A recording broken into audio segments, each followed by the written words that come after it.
আসসালামু আলাইকুম। আমি মামুন খান রাজ। আপনারা দেখছেন রাজ কিচেন অ্যান্ড ব্লগস। ভিডিওটা ছিল গত শুক্রবারের। আর রান্না করব আলু দিয়ে ডিমের ঝোল। তাই নামাজ শেষ করে এসে আলু কাটতেছি। আলু কাটা শেষ করে রান্না করব। আর আমার মাঝে মাঝে একটু কাজের ব্যস্তর কারণে রান্না করা হয় না, দেরিতে হয়ে যায়। আর গত শুক্রবার নামাজ শেষ করে এসে আলু কেটে রান্না করছি এবং ভাতটা আগেই দিছিলাম বসায়। ভাতটা হয়ে গেছিল। পরে তরকারিটা রান্না করতেছি। ডিম দিয়ে আলুর ঝোল।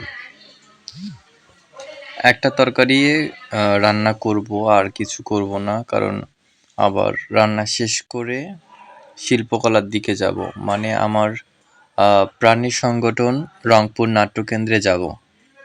এই কারণে একটা তরকারি রান্না করছি, একটাই রান্না করব, আর কিছু রান্না করব না। আর রান্না করতে একটু সময় লাগে, তাই একটাই রান্না করতেছি।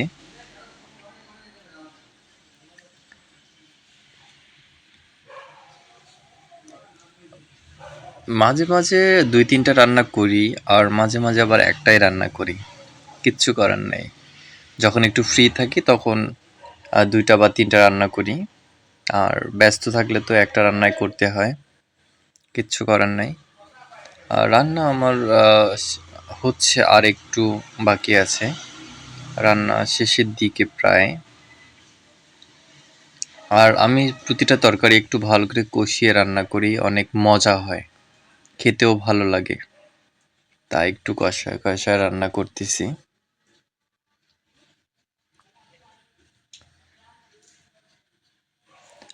আমার সবথেকে পছন্দের তরকারি হচ্ছে আলু।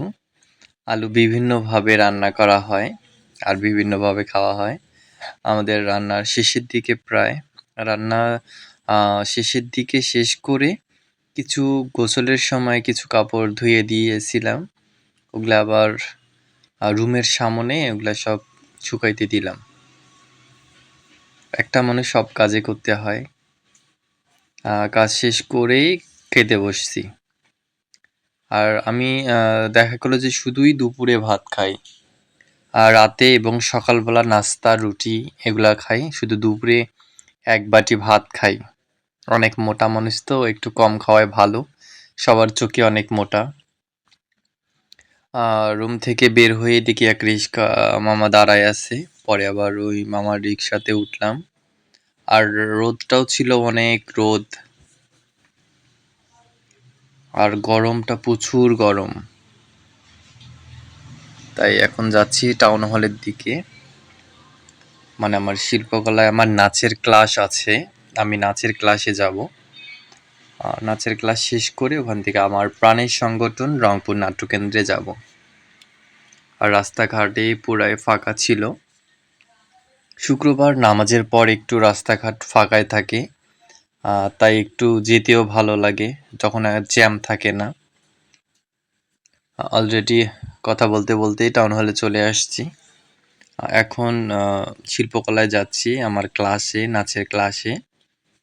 আমি ক্লাসের কোনো ভিডিও রাখিনি। ক্লাস চলাকালীন অবস্থায় শুধু রুমটা অবস্থা দেখেছি। নাচের ক্লাস শেষ করে আবার আমার প্রাণের সংগঠন রংপুর নাট্যকেন্দ্রে চলে আসছি। ওখানে এসে দেখতেছি সবাই একটু ঢোল, তবলা, হারমোনি নিয়ে বসছে, গান প্র্যাকটিস করতেছে। সবাই মিলে একসঙ্গে বসে আড্ডা দিচ্ছে। সবাই মিলে আড্ডা দিতে ভালোই লাগে, আর মাঝে মাঝে সবার সঙ্গে আড্ডা দিতেও অনেক ভালো লাগে। আমার পাশে থাকার জন্য এবং সাপোর্ট করার জন্য সবাইকে জানাচ্ছি ধন্যবাদ।